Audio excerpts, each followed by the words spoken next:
Hello students, BA third year विषय समाजशास्त्र। आज इस विषय के अंतर्गत मैं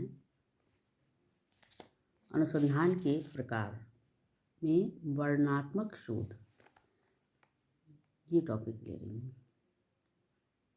वर्णनात्मक शोध जो होता है वो एक ऐसा शोध है जिसका उद्देश्य समस्या के संबंध में यथार्थ या वास्तविक तथ्यों को एकत्रित करके उनके आधार पर एक विवरण प्रस्तुत किया जाए।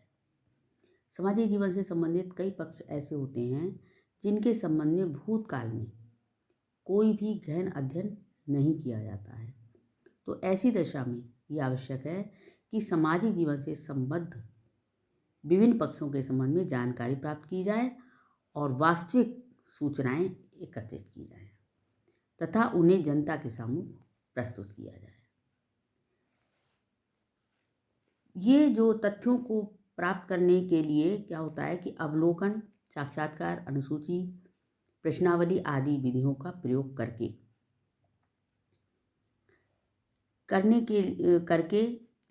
किया जा सकता है। इन विधियों का तथ्यों के सही निष्कर्ष प्राप्त करने के लिए इन विधियों का प्रयोग किया जा सकता है। इन विधियों का प्रयोग का यही उद्देश्य है कि जो सूचनाएं हैं वो यथार्थ रूप में एकत्रित की जा सकें। ऐसे शोध में घटनाओं को यथार्थ रूप में चित्रित करने पर विशेष रूप से बल दिया जाता है।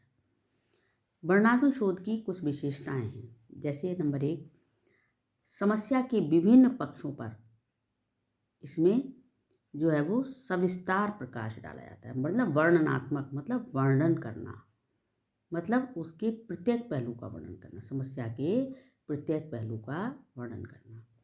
और दूसरी चीज़, यदि किसी विषय से संबंधित कोई अध्ययन पूर्व में नहीं किया गया है तो उसके अध्ययन के लिए वर्णनात्मक शोध को ज़्यादा उपयुक्त समझा जाता है। मतलब पहले से अगर अध्ययन उसका नहीं किया गया है पूर्व में तो उसकी पहले से जानकारी ली जाए और फिर जो है वो समस्या पर प्रकाश डाला जाए। इस प्रकार के अध्ययन में सामान्यतः किसी प्राकल्पना का निर्माण नहीं किया जाता है, कोई हाइपोथेसिस नहीं बनाई जाती है।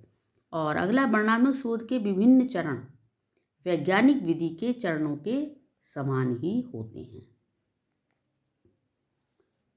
इसमें विषय का सावधानीपूर्वक चुनाव, उचित प्रविधियों का प्रयोग और निर्देशन प्रणाली द्वारा उत्तरदाताओं का चयन, मतलब सैंपलिंग के द्वारा चयन, वास्तविक तथ्यों का संकलन और पक्षपात रहित होकर परिणामों का विश्लेषण करना आदि बातें आती हैं।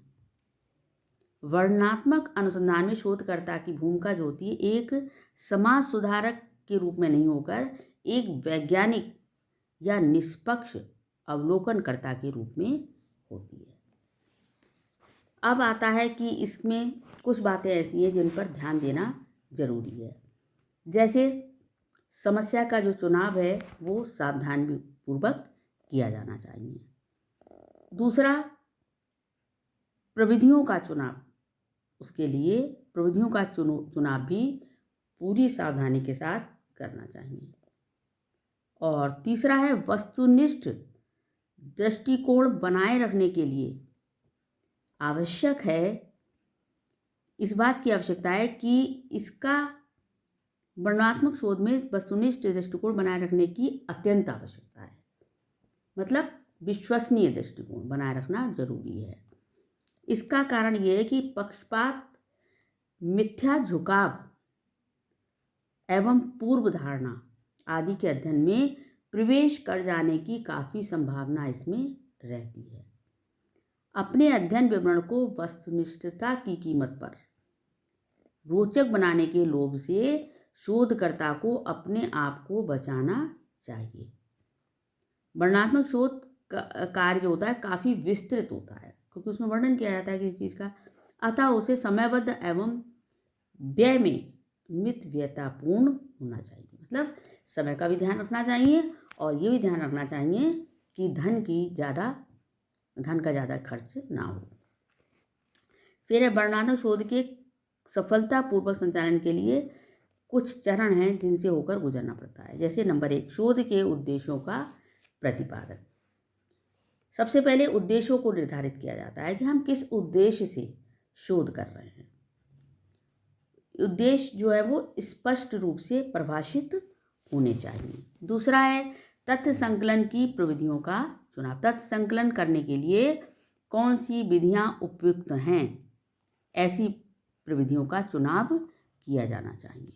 तीसरा निदर्शन का चुनाव। निदर्शन मतलब सैम्पलिंग का चुनाव, कि हम सैम्पलिंग के आधार पर कुछ ऐसी लोगों का चुनाव करें जिनसे हमें मनवांछित अपने निष्कर्ष हम निकाल सकें और हमारे उद्देश्यों की पूर्ति हो सके, जो पूर्ण जनसंख्या पर लागू होते हों।